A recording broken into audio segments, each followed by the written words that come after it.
Assalamualaikum warahmatullahi wabarakatuh. Kembali lagi bersama saya Risma Karisma. Nah, untuk mendukung channel ini, saya harap biar saya lebih bersemangat lagi, tolong ya dukung. Jangan lupa like, share, and subscribe. Oke, kali ini saya akan membahas tentang cara menjadi pengusaha properti gitu. Nah, kita harus tahu dulu ilmu-ilmu dasarnya dulu pada saat kita mau terjun di usaha properti ya khususnya gitu. Nah, kita harus tahu dulu nih. Yang pertama adalah Anda harus tahu atau menentukan Anda di segmen mana dulu gitu. Jadi Anda harus tahu benar-benar difokuskan di awal. Karena di properti ini itu kan ada berbagai macam ya. Bisa di bisnis kafling di propertinya atau misalkan di bisnis perumahan gitu kan, jadi beda-beda. Nah, orientasinya Anda ingin kemana dulu, jadi Anda harus tahu jalur Anda itu akan kemana gitu, sehingga Anda bisa menentukan untuk next-nya seperti apa gitu, langkah-langkahnya seperti apa. Jadi Anda harus tahu dulu nih Anda mau kemana dulu gitu. Karena memang banyak di bidang properti itu tidak hanya satu gitu. Jadi tidak hanya istilahnya cuma perumahan saja tidak, tapi kan perumahan pun ada berbagai macam segmennya.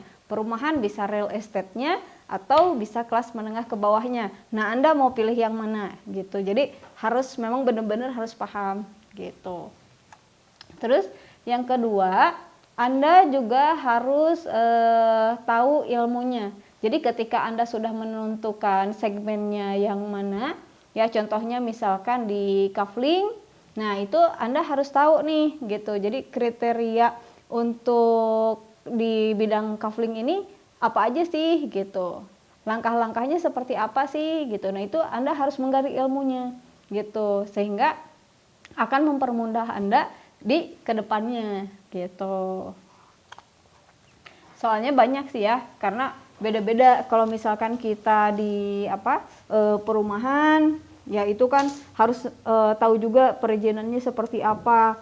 Terus kalau misalkan kita masuknya ke apartemen, ya itu juga kan harus tahu juga nih, karena setiap segmen itu pasti akan beda-beda, terutama dari kendala dan langkah-langkahnya juga pasti akan berbeda gitu. Jadi memang dari awal Anda harus sudah tahu, Anda menentukan yang mana terlebih dahulu. Yang kedua adalah Anda harus tahu ilmunya gitu. Yang ketiga adalah Anda harus belajar untuk berkomunikasi. Nah, kenapa? Karena komunikasi itu penting ya. Jadi bukan hanya dengan satu atau dua orang. Karena di properti ini memang berhubungannya itu banyak sekali gitu. Jadi ada dengan konsumen, entah itu dengan pemilik tanah, entah itu istilahnya dengan perbankan. Kalau kita memang masuknya kategori perumahannya itu KPR, ya kan kita berarti berhubungannya dengan perbankan gitu. Jadi banyak, belum lagi dengan orang-orang perizinan gitu. Jadi emang Anda harus pintar untuk berkomunikasi, karena dengan komunikasi Anda bisa tahu nih kemana arahnya nanti gitu. Oke, di yang keempat adalah Anda juga selaku pengusaha, apalagi untuk pemula ya. Nah, biasanya kita harus tahu, kita harus belajar untuk bagaimana cara menjual. Karena setiap properti yang kita jualkan itu ilmunya atau skillnya juga berbeda dalam penjualan. Contohnya kayak misalkan jualan kafling. Nah itu harus bagaimana treatmentnya, harus bagaimana cara pemasarannya gitu. Nah itu pasti akan beda-beda sih. Walaupun memang sekarang kan media sosial ya masuknya, terus sekarang ada memang digital marketing masuk ke sana memang ya. Nah cuman kan dari sana pun kita jadi tahu pasti akan treatmentnya itu akan berbeda. Contohnya kalau untuk kafling ya mungkin model kontennya akan seperti apa, isi brosurnya seperti apa, tentu akan berbeda dengan pada saat kita menjual apartemen gitu, pasti akan berbeda sekali gitu.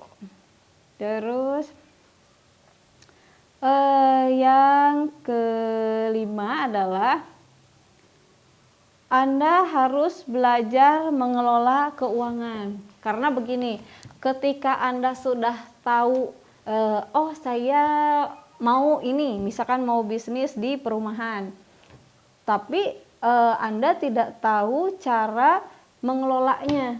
Nah, itu kan sama aja dengan bohong gitu. Jadi pengelolaan keuangan ini emang penting. Karena apa? Itu yang menjadi dasar cash flow kita biar tidak berantakan gitu. Jadi kalau misalkan Anda tidak bisa atau tidak pintar untuk mengelola, ya pasti akan hancur juga. Karena apa? Di properti itu emang nilainya tidak kecil gitu. Nilainya itu besar. Jadi kalau misalkan Anda salah atau kurang tepat dalam mengelola, yaitu resiko bisnisnya memang lebih besar gitu dibanding dengan usaha-usaha yang lainnya. Karena di properti itu emang modalnya tidak sedikit ya gitu. Walaupun anggap itu bukan modal kita, tapi dari investor. Tapi kan pertanggungjawabannya tetap kita harus mempertanggungjawabkan ke investor atau para pendana kita gitu. Nah, seperti itu.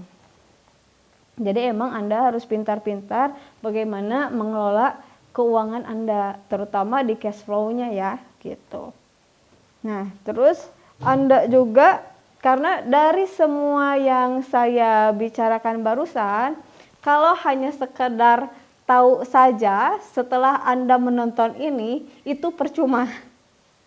Jadi alangkah lebih baiknya adalah memang yang keenam, yaitu apa? Action. Jadi percuma kalau Anda tanpa action, terus Anda sudah tahu ilmunya, itu akan percuma gitu. Jadi kadang memang orang nekat itu akan lebih cepat tahu kendalanya seperti apa.